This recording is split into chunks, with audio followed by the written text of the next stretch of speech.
Agility is a sport for both dogs and handlers, which is why it's fun. So there's dog training involved, as well as the athletic part of running with your dog and having a good time doing a sport out in a lovely park with your animal. So you've got the dog training aspect, and that dog training does not involve a lot of technical areas like obedience does, but it's a lot more fun. The dogs actually enjoy climbing on the equipment, running through the tunnels, doing the sets of weave pulls. So it's a very participatory sport in that the dogs are having a good time right along with the handlers.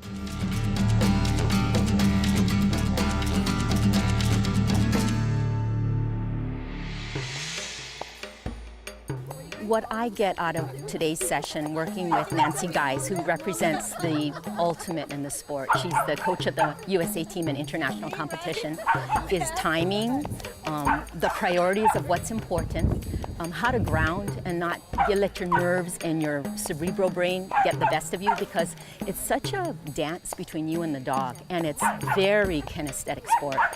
The dog senses, and you can't be just up in your logical head.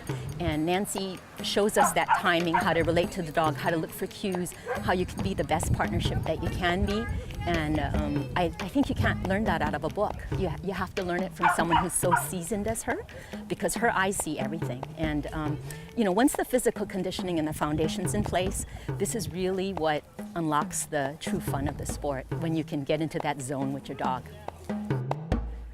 So Carol, let's do the jump to the tunnel over to the teeter-totter on this round. All right, so get her playing first.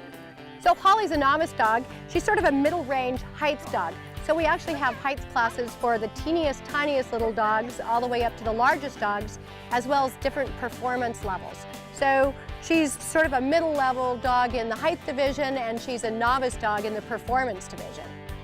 You can have fun in the sport of agility with absolutely any breed. There's some that are a little bit more athletic, a little bit more built for the job, but there's no reason that anyone can't bring their dog out to Saturday afternoon class and get involved in the sport of agility and have a really nice time.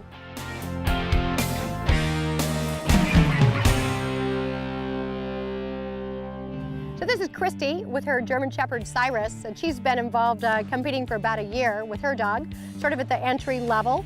And German Shepherds are well-known working dogs, but not necessarily one of the more seen dogs in the agility sport, but she does an incredible job with her dog. So let's come over and go back and start at the jump and approach the A-frame, over the red jump and down the dog walk again, and see if we can get her to stop on the end of that contact this time. Very nice.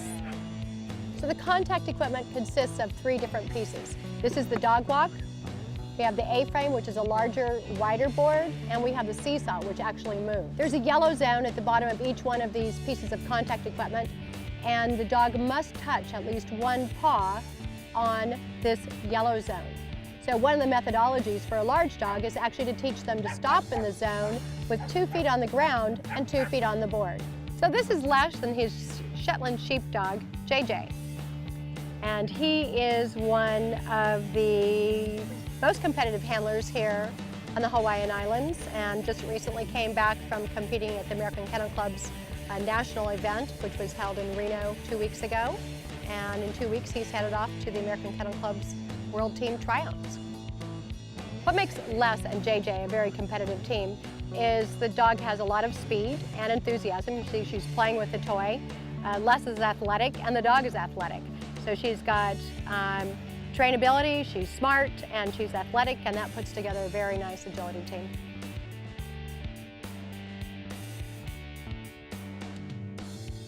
As you can see, her athletic ability takes her up and over those contacts as fast as she can be. And then the precision of making sure she gets the contact zone.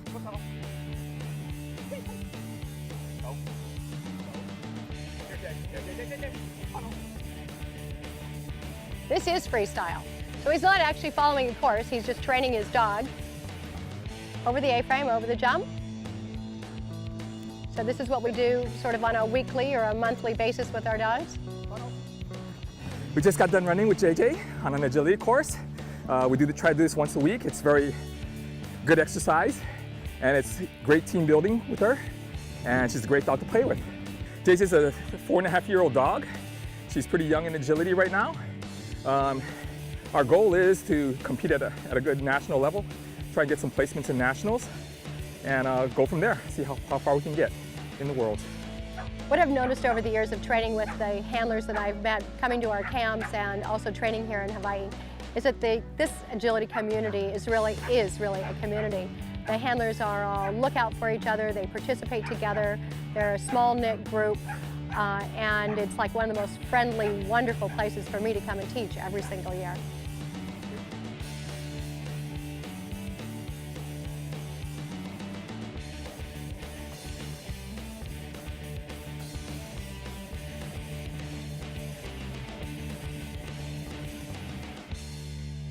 You can learn about us by going to hawaiianagility.com.